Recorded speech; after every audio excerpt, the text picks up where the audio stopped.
Yes, people's Keishan Prince here. I'm going to be aiming to do some of these kind of podcasts, sort of audios.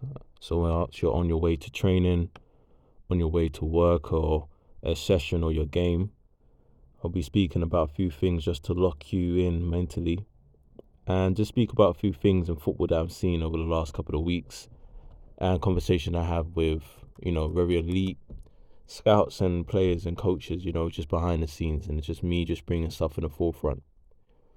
One of the things we're going to talk about today is the scanning issue. Now, when I mean the scanning issue, people think just because you look left and look right like you're in a Michael Jackson video or a dance video like you're in MTV, this is for all those in the 90s, big up, doesn't mean you're actually scanning. Because I've seen players create habits, that's level one, which is turning around and looking. But then there's other things that shows me that you just looked and didn't really assess the situation. To be a professional or elite footballer, I have to add that you have to be very much in tune mentally. There isn't no room for you to be psychologically slow. And I'll give you an example on my own life. When I think it was 24 years old, I went over to Spain through an agent, and he got me a trial from Tower Hamlets, could you imagine, to El Cocon, who at the time was playing in La Liga 2.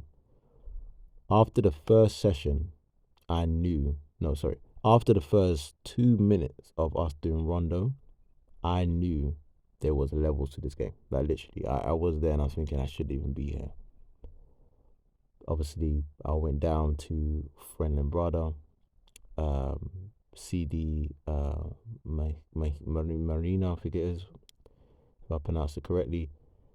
I went down there because the La Liga 2 was just it was too high for me. And one of the things they kept on saying about was just how my IQ or my speed processing of information was too slow.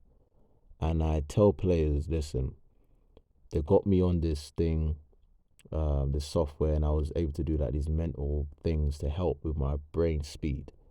Because at non-league, you're not really testing that area. And if you are, you're testing it in only small increments.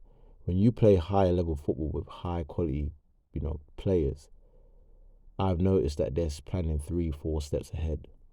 And so when I'm watching players, even today, play football, I can tell how far they can go based on their scanning ability.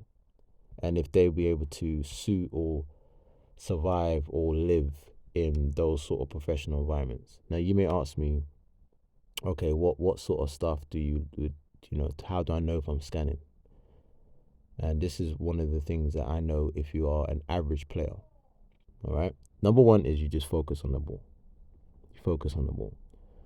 I spoke about this in my previous video about there's levels. Some players are reactive footballers. There's level one who don't know what is going on.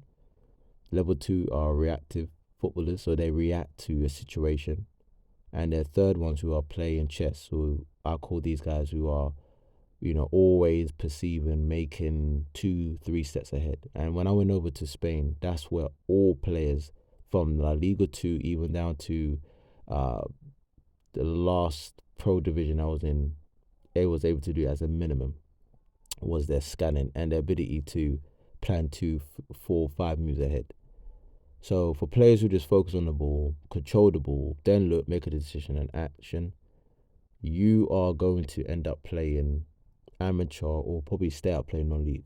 You will not cross the borders at playing elite football. You will not. You won't. Okay, I had an opportunity again when I was in Spain to watch Atletico Madrid train, and just seeing Diego Forlan, those sort of guys, the way they was playing, the passes was, the patterns and the way they was playing, I just said, oh my goodness, there is levels to football. And when I came back to England, all my friends at Larkhall was like, yo man, Prince, like how is it over there? I just said, guys, I sat down like that guy from Lord of the Rings, man. Literally sat down with them and said, yo, take a seat, man. You people's phone rolling, sitting down while I was talking to them, like saying, guys, over there is different. And they're like, what, how? I was like, bro, what do you think I'm doing here? I was doing like 2,000 passes, man, just to get my passing ability just better, because I was due to go back over there in a month's time. Cause I came back in May when the season finished, and I was going to go back in July. So I was just like, no, I need to work on my tech. And I spoke to them about the scanning, and I was just saying to them, like, listen, like, it's not good enough just to look. After you make a decision mentally, you scan, you look. Your body should adapt to what you're scanning for. And so on this next episode of this sort of podcast here on YouTube, until I get it to a certain level, I'll probably pull it onto Spotify. Next episode, I'll speak about just the actions and stuff to process in order for you to scan properly. So yes, thank you for tuning in. Hope you have a blessed day, and yeah, just keep sharing this and pushing forward, and we keep going. Bye bye.